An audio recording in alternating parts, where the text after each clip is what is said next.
crecía. La palabra clave es crecer. El crecimiento no es malo, es simplemente la evidencia de que un ser está vivo. No solo el crecimiento físico, sino el crecimiento en todos los sentidos, y tratándose la iglesia, pues, del crecimiento espiritual. Pero el hecho de que hay verdadero crecimiento espiritual no quiere decir que no haya crecimiento físico. El número de los miembros de la iglesia primitiva aumentaba, crecía mucho en aquellos días. Y entonces encontramos el versículo 1 que dice, recuerda que estamos en Hechos 6, en aquellos días, como creciera el número de los discípulos, hubo murmuración de los griegos contra los hebreos de que las viudas de aquellos eran desatendidas en la distribución diaria. Aquí vemos una realidad del crecimiento. Junto con el crecimiento vienen los problemas. Hijos chicos, problemas chicos. Hijos grandes, problemas grandes. Familias pequeñas, problemas pequeños. Familias grandes, pues problemas grandes. Es una ley de la vida. Si no quieres enfrentar dificultades, no crezcas. Pero recuerda que el que no crece, en algún sentido, está muerto.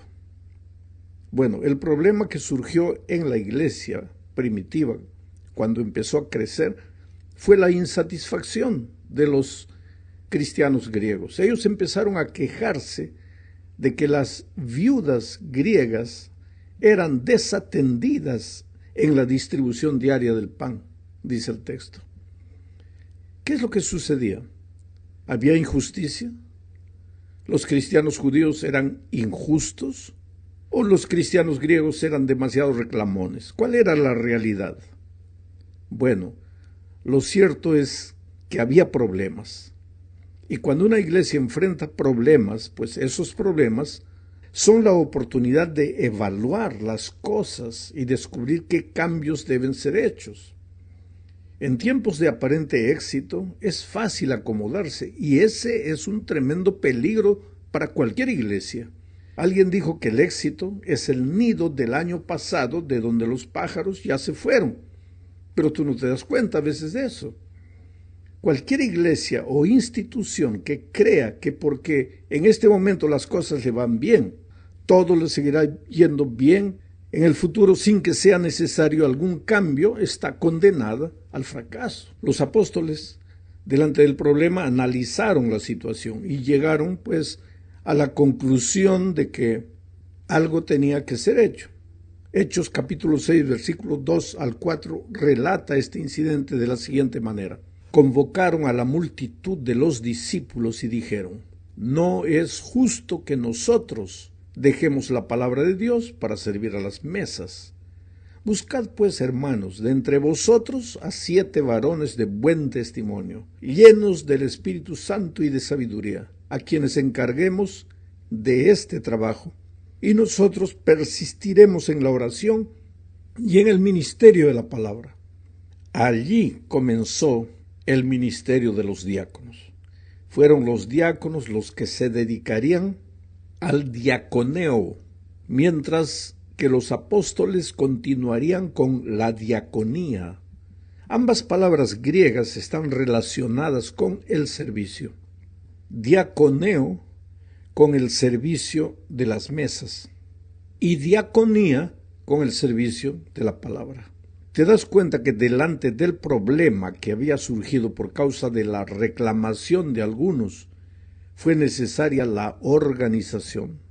La organización es parte del crecimiento. Sin organización, por más buena voluntad que exista, se cae más tarde o más temprano en la anarquía, en la cual cada uno hace lo que quiere y todo se transforma en una confusión que no tiene salida.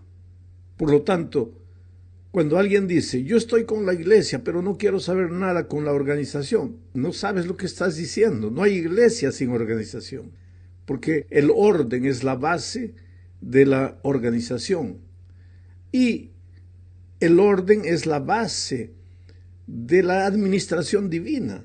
¿Por qué tú crees que Lucifer se rebeló? Porque no quería el orden. Para todo hay orden en la vida, inclusive para las cosas espirituales, para las cosas de Dios. Vamos a la segunda parte. Hablaremos aquí de uno de los 7 diáconos que fueron nombrados en aquella ocasión. Me refiero a Esteban. En el Nuevo Testamento, mira, hay 2 palabras para referirse a una corona. La primera palabra es diadema, que significa una corona real, de rey. Y la otra palabra es estéfanos, que quiere decir una corona de victoria, que cualquier ser humano puede recibir. La corona real solo la reciben los príncipes, pero el estéfanos lo puede recibir cualquiera. Ahora es interesante que el nombre de Esteban viene justamente de la palabra estéfanos. La corona real se hereda, pero la corona de victoria solo se da al que llega al fin de una carrera o al que pelea una batalla. Pues Esteban corrió la carrera del cristiano y peleó la batalla de la fe. Hechos 6:8 dice: y Esteban, lleno de gracia y de poder, hacía grandes prodigios y señales entre el pueblo. Sabes, el poder del Espíritu solo se manifiesta en la vida de alguien que ha entendido el tema de la gracia. La vida de Esteban era una vida de poder porque había entendido el tema de la gracia. La gracia de Cristo es el centro del Evangelio. Cuando entiendes que has sido salvado por gracia, no hay cómo exaltarte a ti mismo. Tú desapareces y Jesús es exaltado. Pena que a muchos les lleva tiempo entender que en la bendita obra de la salvación no hay una pizca de participación humana. Dios no te salva por lo que haces, sino por lo que Jesús hizo por ti en la cruz del Calvario. Esteban había entendido eso, y el resultado era que el Espíritu se manifestaba poderosamente en su vida. Pero eso no agradó a los judíos, porque la confianza de la salvación de los judíos estaba depositada en el fiel cumplimiento de la ley, en la obediencia. Ahora, el hecho de que tú crees en la gracia no quiere decir que la obediencia no tenga sentido, pero es un error fatal creer que la obediencia es la base de la salvación. Pues entonces, como los judíos no entendían eso y Esteban predicaba la gracia, ellos se levantaron contra Esteban. Hechos 6:9-11 narra el incidente de la siguiente forma. Entonces se levantaron unos de la sinagoga llamada de los libertos y de los de Cirene de Alejandría, de Cilicia y de Asia, disputando con Esteban. En Cilicia estaba Tarso, la ciudad de Pablo, de Saulo de Tarso. Continúo leyendo. Pero no podían resistir a la sabiduría y al espíritu con que hablaba, se están refiriendo a Esteban. Entonces sobornaron a unos para que dijesen que le habían oído hablar palabras blasfemas contra Moisés y contra Dios. Voy a explicar un poco para que entiendas lo que estamos leyendo. En aquellos tiempos vivían judíos de varias naciones, cada uno en su propio barrio, y algunos de sus grupos étnicos tenían sus propias sinagogas. Los libertos, que son mencionados en el texto que acabo de leer, eran descendientes de los judíos que habían sido cautivos en un tiempo, pero que ahora eran libres del poder romano. Se llamaban libertos. Fueron estos los que dirigieron la campaña contra Esteban y lo llevaron ante el Sanedrín. Vamos ahora a la tercera parte, porque aquí veremos a Esteban ante el Sanedrín. El siervo de Dios estaba allí, siendo acusado de blasfemar contra Dios y de decir que las ceremonias del Antiguo Testamento ya no tienen valor. Y no tenían mismo, porque todo aquel ceremonial judío tenía como propósito llevar la mente de los adoradores judíos a Cristo. Sin embargo, ellos estaban tan amarrados al ceremonial que tomaron eso como motivo para acusar a Esteban. El capítulo 7 de Hechos presenta el sermón de Esteban. Este sermón es el más largo del libro de los Hechos de los Apóstoles. En este sermón Esteban recapitula toda la historia de Israel. Menciona las contribuciones hechas por grandes personajes judíos destacados como Abraham, Moisés, David, Salomón. Solo que este sermón es más que un relato de hechos conocidos. También es una refutación a las acusaciones que se levantaban contra él. Y también es una revelación de los pecados de Israel. Esteban usó las propias escrituras de los judíos para probar que la nación y sus líderes eran culpables de pecados peores de los que ellos estaban imputándole a él, a Esteban. ¿Qué pecados eran esos? Primero, los judíos interpretaron incorrectamente las propias raíces espirituales. Hechos 7, 1 al 8 dice esto. No voy a leer todo el texto. Este sermón de Esteban empieza con el Dios de la gloria en el versículo 1 y termina con Esteban viendo la gloria de Dios en el versículo 55. Esa gloria, Dios quería que hubiera sido reflejada en su pueblo, en el pueblo de Israel, en el pueblo judío, pero cuando Jesús vino, pues ellos lo rechazaron porque estaban amarrados a su ceremonial y no vieron a Jesucristo. Uno de los peligros de estar tan amarrados a la tradición, que no tiene base en la Escritura, sino en la costumbre, en la cultura, uno de los peligros de eso es que tú no veas a Jesucristo con claridad. Bueno, el segundo pecado que Esteban menciona de los judíos es que ellos rechazaron a los libertadores que el Señor les envió. Eso está en los versículos 9 al 36. En tercer lugar, ellos desobedecieron la ley. Versículos 37 al 46. Los acusadores de Esteban argumentaban que él estaba contra la ley y sin embargo a lo largo de su historia el pueblo de Israel había sido el verdadero pueblo desobediente. El cuarto pecado que Esteban menciona de los judíos es que ellos despreciaron su templo. Eso está en los versículos 44 al 50. Mira cómo son las cosas. Ellos lo acusaban a él, a Esteban, de querer destruir el templo y sin embargo ellos habían pervertido el verdadero ceremonial del templo. Quinto pecado. Ellos resistieron obstinadamente a su propio Dios y a la verdad. Eso está entre los versículos 51 y 52. Este es el punto culminante del sermón de Esteban. Voy a leer. Duros de cerviz, versículos 51 y 52. Duros de cerviz e incircuncisos de corazón y de oídos, vosotros resististeis siempre al Espíritu Santo, como vuestros padres, así también vosotros. ¿A cuál de los profetas no persiguieron vuestros padres? Y mataron a los que anunciaron de antemano la venida del justo, de quien vosotros ahora habéis sido entregadores y matadores. Tremenda bravura de Esteban. Estaba lleno del Espíritu. Los enfrentó.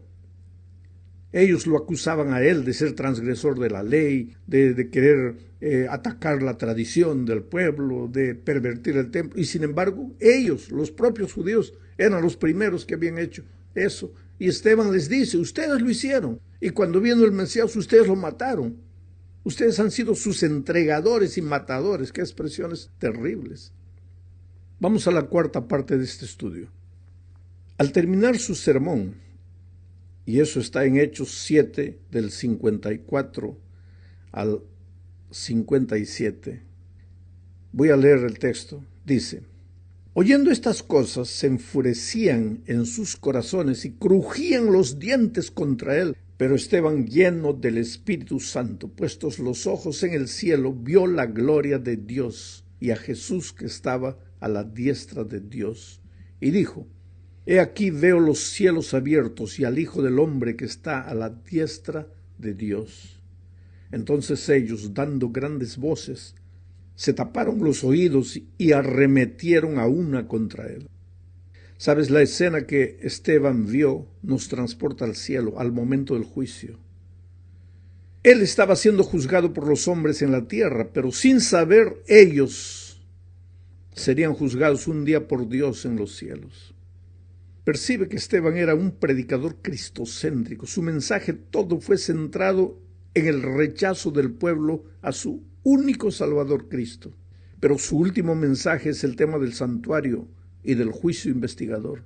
El texto dice, pero Esteban, lleno del Espíritu Santo, puestos los ojos en el cielo, vio la gloria de Dios y a Jesús que estaba a la diestra de Dios, y dijo: he aquí veo los cielos abiertos y al Hijo del Hombre que está a la diestra de Dios. Ahora yo te pregunto, ¿tiene para ti esta escena algún parecido con esta otra escena narrada simbólicamente por Daniel 7, 9 y 10? Voy a leer. Estuve mirando hasta que fueron puestos tronos y se sentó un anciano de días, cuyo vestido era blanco como la nieve y el pelo de su cabeza como lana limpia. Su trono llama de fuego y las ruedas del mismo fuego ardiente. Un río de fuego procedía y salía de él. Millares de millares le servían y millones de millones asistían delante de él. El juez se sentó y los libros fueron abiertos. ¿Qué parecido tiene esto que Daniel escribió con lo que Esteban mencionó en su último sermón antes de morir? Naturalmente, el juicio investigador comenzaría solo en 1844, mientras que la oportunidad para el pueblo de Israel estaba terminando en ese momento. Por eso el mensaje de Esteban no tiene un llamado al arrepentimiento. En su sermón, si tú analizas el sermón, no hay llamado al arrepentimiento, porque como nación ya no tenían más oportunidad. Ellos ya no anunciarían más la salvación del mundo como se la había prometido Dios a Abraham. A partir de ese momento, los mensajeros del Evangelio al mundo ya no serían los judíos. Como pueblo, serían los seguidores de Jesús. Judíos o gentiles, pero seguidores de Jesús. Ellos deberían abandonar Jerusalén y dar testimonio a todo el mundo, testimonio del Evangelio. Sin embargo, los judíos podrían salvarse, claro, pero individualmente, ya no como nación. Por eso Esteban oró. Hechos 7, 59 y 60 dice: y apedreaban a Esteban, mientras él invocaba y decía: Señor Jesús, recibe mi espíritu. Y puesto de rodillas, clamó a gran voz: Señor, no les tomes en cuenta este pecado. Y habiendo dicho esto, durmió.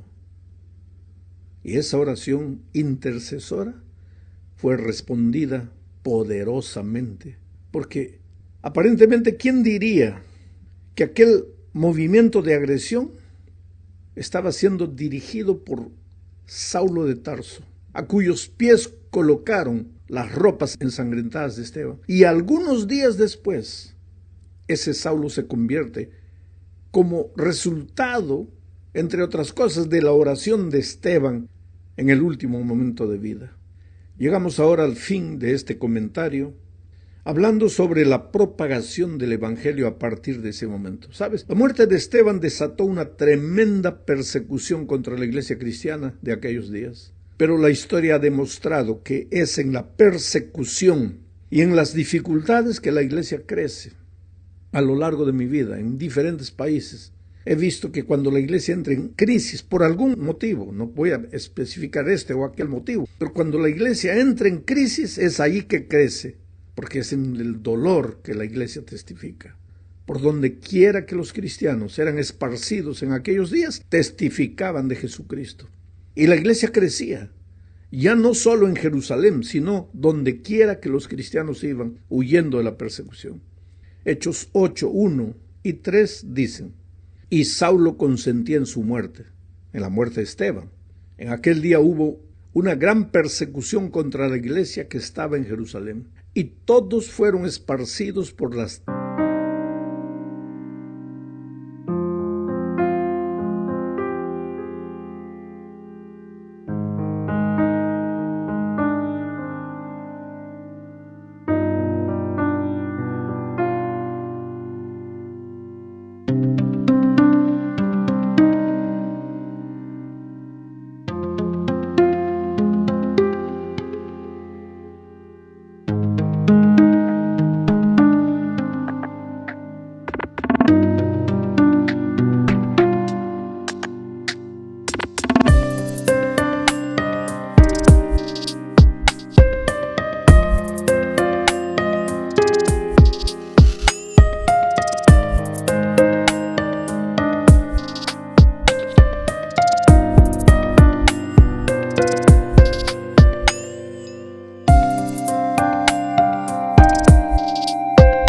tierras de Judea y de Samaria, salvo los apóstoles. Y Saulo asolaba la iglesia, y entrando casa por casa, arrastraba a hombres y a mujeres, y los entregaba en la cárcel. Saulo entraba casa por casa. ¿Por qué? Porque la iglesia de aquellos días se reunía en las casas. Saulo sabía que si destruyese a la iglesia en las casas, destruiría a la iglesia como un cuerpo. El diablo también sabe eso. Tal vez por eso hoy día entra en la cabeza de muchos hermanos para no aceptar el plan de los grupos pequeños, que nada más son la iglesia de casa en casa, casa por casa. Bueno, siguiendo adelante con el capítulo 8 de Hechos, veremos que se destacan dos incidentes. Primero, la predicación de Felipe en Samaria. Muchos samaritanos se convirtieron, muchos se bautizaron, y la iglesia de Jerusalén, cuando oyó la noticia de que la obra estaba creciendo en Samaria, envió a Pedro y Juan.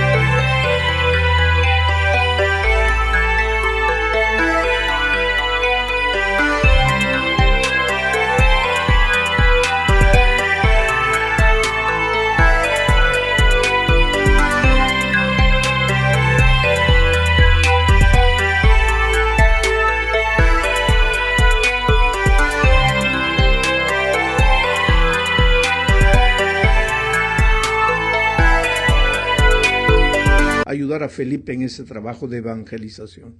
Al regresar de vuelta a Jerusalén, Pedro y Juan pasaron por otras ciudades samaritanas pequeñas predicando a Jesús y con muchos buenos resultados. En este capítulo 8 también se narra la conversión del eunuco etíope. Quiere decir, el evangelio había salido de las fronteras de Israel y se estaba esparciendo por otros países y lugares, samaritanos y etíopes.